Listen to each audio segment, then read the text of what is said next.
Also, Honorable Speaker, more importantly, because I have seen these questions being raised, especially by bloggers, is the Deputy President entitled to use of military aircraft?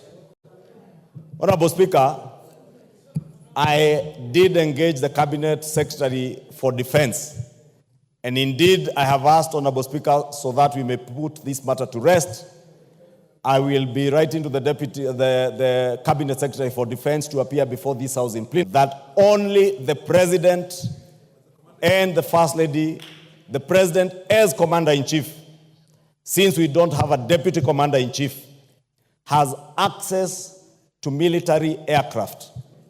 The Deputy President has a police aircraft designated for his use, which currently is under maintenance, and the Cabinet Secretary tells me in the next few weeks they will have finalized with its maintenance, because it is not just a police aircraft that is maintained by government, but whenever the Deputy President is flying that aircraft for his safety and security, bearing in mind the office he holds, is usually flown and operated by Kenya Air Force pilots and servicemen, Honorable Speaker, so that we can assure the Deputy President's safety, assure the country of the Deputy President's safety. Honorable Speaker,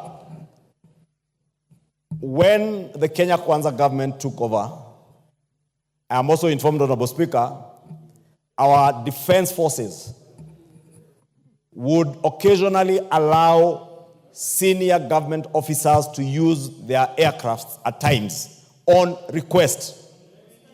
And ordinarily, government policy is when any senior government officer like the Deputy President or the Prime Cabinet Secretary intends to use a military aircraft, because these aircraft are designated for operational work by the military, to request for use of a particular aircraft, whether it's a helicopter or a Dash 8 or a fixed-wing aircraft, through the office of the head of public service, Felix Kosgei.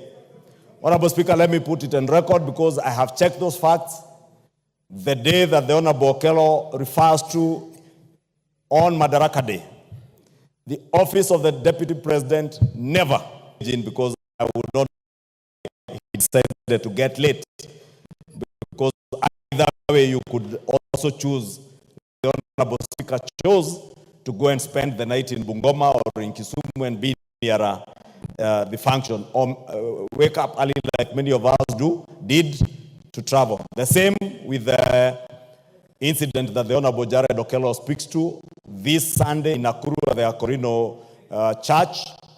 It is true, the Deputy President arrived over an hour later than the President. The President was magnanimous and courteous enough to be able to receive his deputy. And, Honorable Speaker, I can also confirm, because I was to join you in Laikipia, we left Nairobi at exactly the same time with the Deputy President at about 10:44 a.m.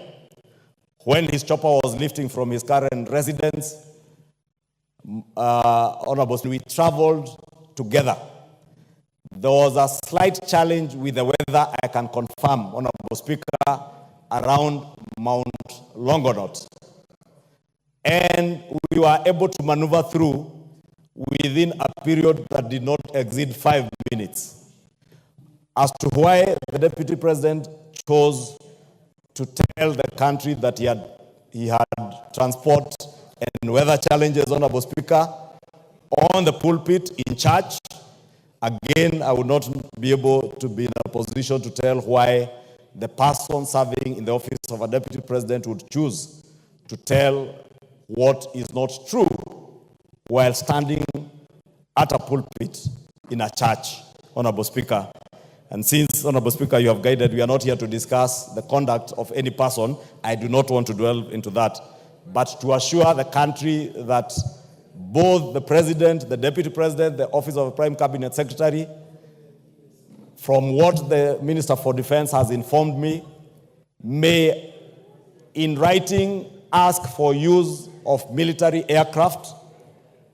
And Honorable Speaker, the Defense Cabinet Secretary did inform me that for the last 1 year, the aircraft that were being used by the Deputy President, the Prime Cabinet Secretary's office, and other senior government officers occasioned an expenditure of 500 million shillings, 500 million shillings to KDF.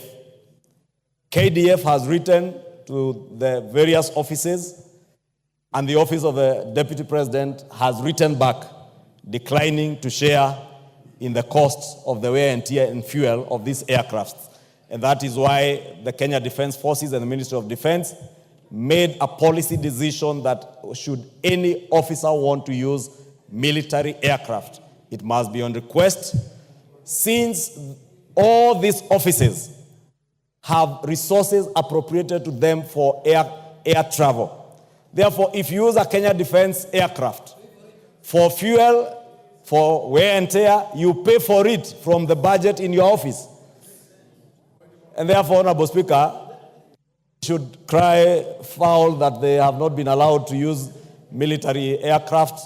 Only the President, as Commander-in-Chief, has unfettered access to use of military aircraft, but that aircraft that is designated from the Kenya Police, that is under maintenance, and I must insist, that maintenance, Honorable Speaker, you've seen what has happened in our neighboring country and our compatriots in Malawi, and may the Lord rest the soul of the Vice President of Malawi and the people who perished in the air crash, in internal peace, Honorable Speaker. We would not fathom that happening to any of the officers serving in our government. And you remember, Honorable Speaker, I'm also informed many of those aircrafts, including the ones used by the President, were put to a rigorous maintenance program following the unfortunate incident where we lost our Chief of Defense Forces. And therefore, it is only fair that we allow our military and those who take care of these aircraft to service them and avail them for use by senior government officers when they are in good and serviceable condition, Honorable Speaker. Honorable Speaker, allow me, I think I have adequately answered to that, but I want to commit, this is just a preliminary answer to the Honorable Jared Okello. I have since spoken to the Defense Cabinet Secretary and asked him, I'll be writing to him to come and appraise the House as to exactly how senior government officers should move, how secure the aircrafts they are using are, and how often they service them, and any challenges that they may have with those aircrafts, Honorable Speaker. In conclusion, Honorable Speaker, let me speak to many people, Honorable Speaker, because I saw a very unfortunate post yesterday on social media by those bloggers who work in those big offices, Honorable Speaker, anticipating the demise or the occurrence of a vacancy in the office of the President. Honorable Speaker, there are things people may do casually and post online. And I remember, Honorable Speaker, when my predecessor, the Honorable Charles Jonjo, was Attorney General and Minister for Constitutional Affairs, he made it treasonable to even imagine the death of a president. We are not in that age, Honorable Speaker. But it's unfortunate that bloggers who work for senior officers of this government can post write-ups on social media, either wishing, anticipating, or praying for the occasioning of a vacancy in the office of the President, and purporting that the Deputy President is only an inch away from the presidency should anything happen to the President. Honorable Speaker, these are things we may take lightly.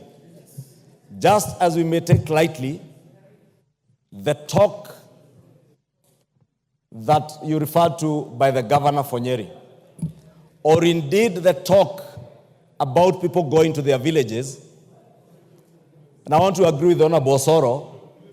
These are the kind of things, Honorable Speaker, in 2007, 2008 that led us into the problems that we got into with post-election violence.